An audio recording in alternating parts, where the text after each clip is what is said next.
সাবেক প্রধান উপদেষ্টা সহ উপদেষ্টাদের বিরুদ্ধে দুর্নীতি শত শত অভিযোগ জমা পড়েছে দুর্নীতি দমন কমিশনে।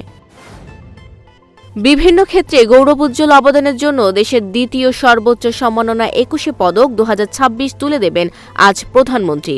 আজ শুরু হচ্ছে ২১শে বইমেলা, উদ্বোধন করবেন প্রধানমন্ত্রী তারেক রহমান।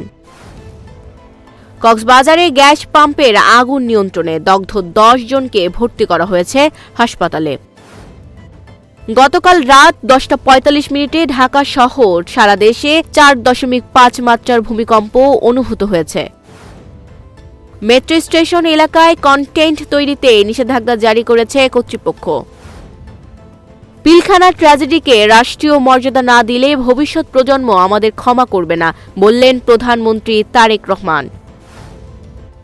ইসরায়েলের পাশে থাকার ঘোষণা দিয়েছেন মোদি। ইসরায়েলের সংসদে দেওয়া ভাষণে কথা বলেন মোদি। বলিউডের গ্ল্যামারাস অভিনেত্রী উর্বশী রাইতেলা জন্মদিনে ১৬ কোটি টাকার কেক কাটলেন। বিশ্বকাপ থেকে সবার আগে শ্রীলঙ্কার বিদায়।